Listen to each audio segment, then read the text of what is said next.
my channel. Just kidding. Okay. Trimming. We're going to learn how to trim your little you-know-me's or cylinders today. And for the video and everybody else. These were really wet just a couple minutes ago, so I'm not quite sure how this is going to go. But you want to have your cups dry, or whatever form you make. You want to have them dry pretty slowly until they're leather hard. Okay. How do you know it's leather hard? I mean, you kind of have a good idea, but if it's a little bit wet. No fingerprints, okay? And when you spin with the loop tools, the clay should come off in little ribbons, okay? That's the amount of dryness that you want. So your goal is to create a foot on here. Oh, we should talk about, after I do this, let's look at examples of good feet and bad feet, okay? So you kind of get a visual of what those look like. But essentially you're going to make a little ring that's elevated, okay, underneath your cup.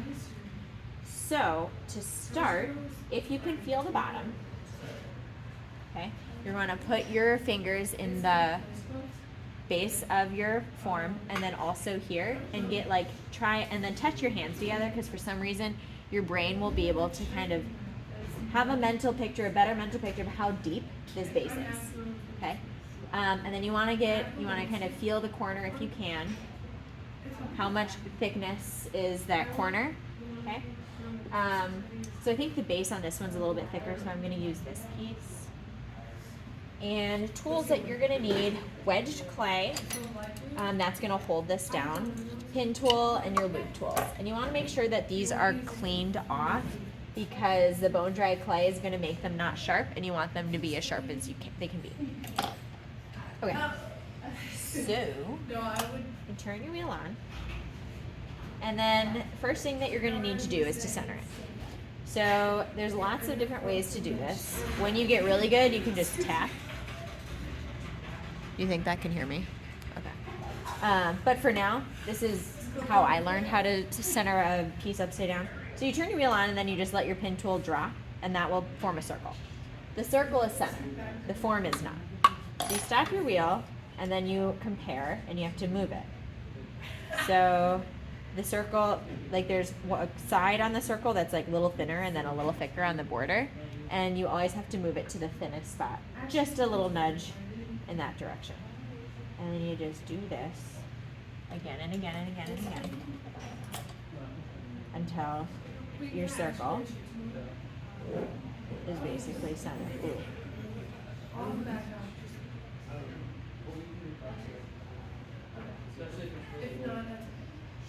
And if you can't tell, then erase and then start over.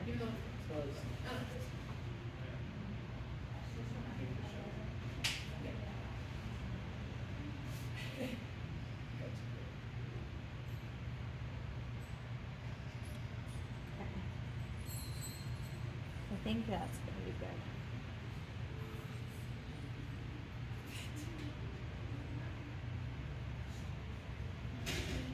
Okay, I'm going to call that good for now. Another thing that you can do, and this is another reason why it's going to be even more tricky if your piece is off center. It's going to be even more tricky to center it on here. And I think this piece at the bottom might be a little bit off center. Actually, it's okay. So another thing you can do is just put your finger off to the side and keep it at one spot. And then if the piece is only touching it at one spot and not another, then you can know where to adjust it from there. So once you have it centered, you take your wedged clay. Do I need to spend the time wedging it? Yes. Okay. I have unfortunately experienced what happens if you don't. Okay. Your clay is not compressed, and then your piece is going to move, and you waste a lot of time. Okay. The architects say that 3 is stronger than 4, so 3 wads of clay. Or if you are a little nervous, you can put clay all the way around. Okay. When you're doing this, make sure that you push down on your piece, because what often will happen on accident is when you push it in, you nudge your piece in the other direction. So make sure you have some counter pressure on top. Okay. So you're set up. Piece is center, secure, and now we have to make the foot ring. Oh shoot, I forgot to do this before. I forgot to measure The distance, oh well. Okay, so loop tools. Okay, you're gonna use the bigger one. You can use a smaller one too, but I like to just clear off the top of the bigger one with the bigger one first and just flatten it out. You're gonna do that on this side as well.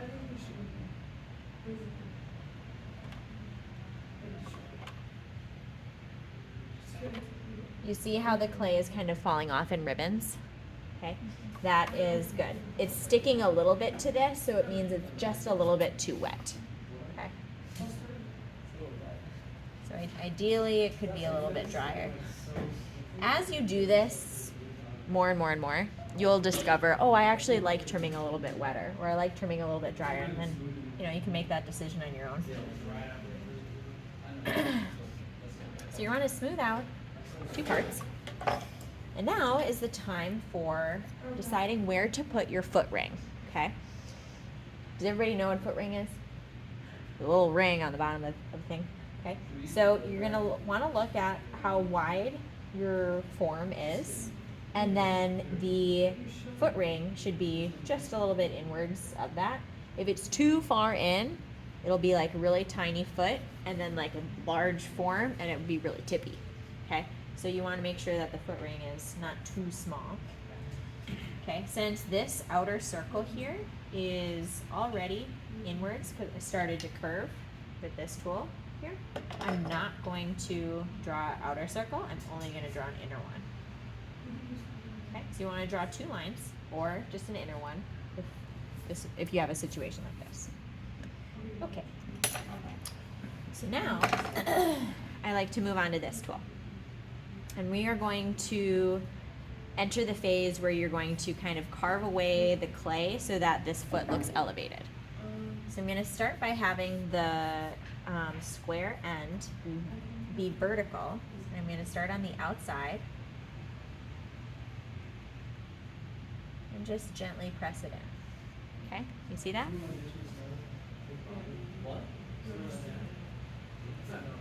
Yeah. Okay. And then I can go onto this outside shoulder and start to curve that out a little bit.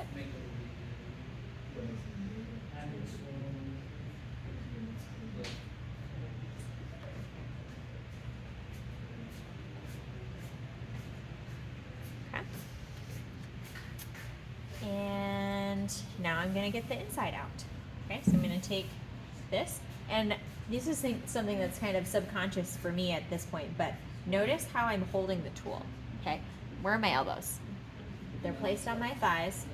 My thighs here are grabbing like around the splash pan, and I'm holding the tool with 2 hands. So you want to be really still and stable. And you're just gently press the tool where you need to be. So this piece is a little bit on the wet side, like I said. So I'm actually going to kind of stabilize the form down here with my other hand because I can feel it catching.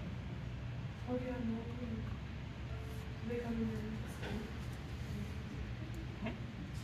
All right, so where am I putting the pressure? I am not having this tool be completely flat against it. Although because this is a flat bottom cylinder, it could be, that's fine. I like to have a tiny, tiny little hill on the bottom of my foot rings. If you're doing a bowl, you definitely want to have this so that it kind of mimics the bottom of that interior curve of a bowl.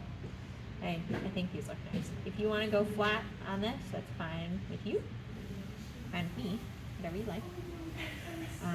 And you're going to want to have this be about 1/4 of an inch tall. Okay? So this is your opportunity to refine your form and take off a lot of that weight. Most of the weight on your thrown pieces is going to be at the bottom. And so, oh my gosh, removing the weight, especially on this shoulder, is going to be a spot where you can really make your piece lighter. Okay? So I could work on this for a little bit longer, but to finish up, you're going to want to just like burnish the corners so that they're not sharp. Okay, if you put this on a wood table, you don't want to scratch it. And you could do that with a really, really damp sponge, like almost dry, and just kind of round them out and soften it up, and then you'll be done. Okay. When you're done with this, maybe let it dry just a little bit more, and you can sign your name in the bottom. Okay. Yeah. What questions do you have? Okay. Thank you so much. Oh. Here's the finished piece with the foot ring on the cylinder. And you want to make sure that your foot ring is about 1/4 of an inch tall, okay? Actually, I have a pro tip that Cassie invented on cleaning a wheel with trim crumbs. Watch this. Okay, so there's lots of leather hard crumbs down there. Schnurdies, how do you get these out? It's a little awkward. If you pour water down here and then you take one of those big car wash sponges and just swoop it in, they'll all come out real easy. Good luck, have fun trimming.